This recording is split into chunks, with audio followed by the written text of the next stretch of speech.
Halo semuanya, perkenalkan saya Jani Tremin Maneng Mangalo dari Prodi Kedokteran Universitas Mula Warman.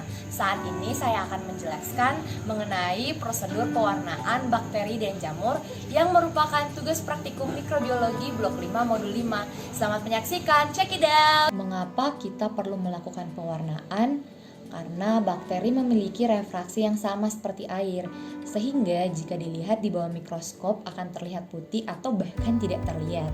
Oleh karenanya itu dilakukan prosedur pewarnaan untuk pertama, membuat sel dan struktur di dalamnya dapat terlihat di bawah mikroskop cahaya.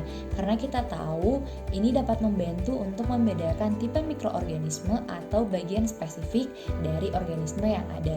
Kedua, untuk memperjelas ukuran jasad, seperti yang kita tahu bahwa ukurannya sangatlah mikro. Dan yang ketiga yaitu untuk melihat reaksi jasad terhadap pewarna yang diberikan, sehingga sifat fisik dan kimia ini dapat diketahui dan merupakan cara untuk pengklasifikasian. Nah, ada 3 jenis pewarnaan. Yang pertama yaitu pewarnaan sederhana, lalu pewarnaan diferensial, dan yang terakhir yaitu pewarnaan khusus. Kita mulai dari pewarnaan sederhana. Pewarnaan sederhana ini dilakukan pengecatan karena bagian bakteri itu transparan. Ini digunakan untuk melihat bentuk, ukuran, dan susunan dari bakteri.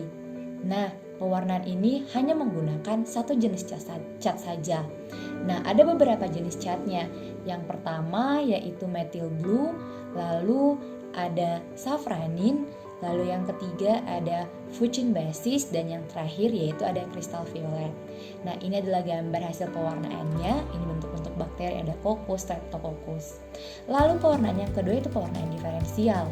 Nah, pewarnaan ini menggunakan 2 atau lebih cat untuk membuat mikroorganisme dapat dikategorikan menjadi beberapa grup atau tipe.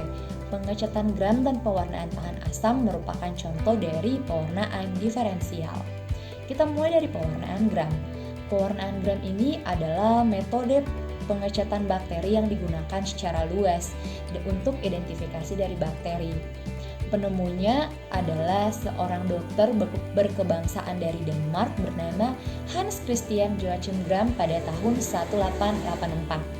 Alat dan bahannya ada kristal violet, lalu ada sediaan bakteri pun safranin, lalu ada Lugol dan pipet tetes, ada alkohol dan kaca preparat, lalu ada penjepit dan OC, lalu juga ada dibutuhkan bunsen dan botol semprot. Juga tidak ketinggalan yaitu cara kerjanya. Cara kerjanya ini pertama yaitu proses fiksasi, nyalakan bunsen, lalu sterilkan kaca preparat pun OC sampai OC-nya berwarna kemerahan. Setelahnya tetesi aquades pada OC. Jangan lupa untuk setelah itu menggoreskan aquades pada kaca preparat secara merata. Nah, step yang selanjutnya yaitu sterilkan cawan Petri.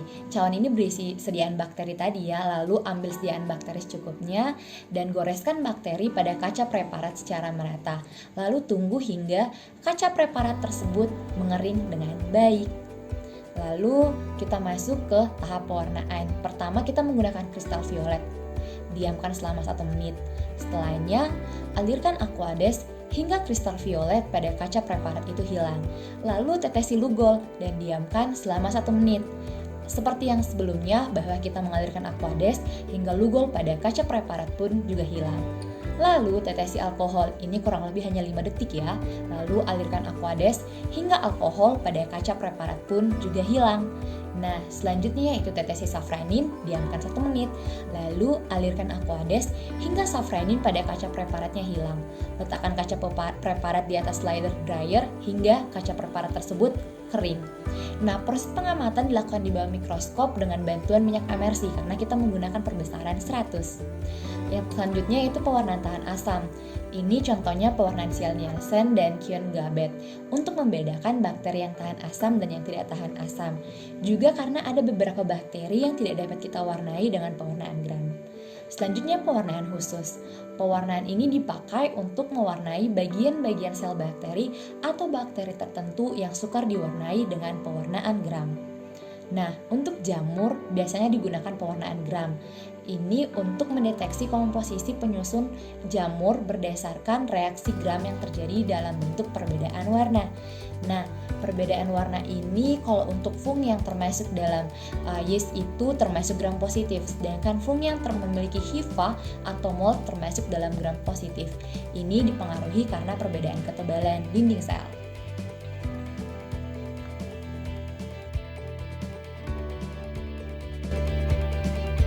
Demikian yang dapat saya sampaikan, lebih kurangnya mohon dimaafkan ya.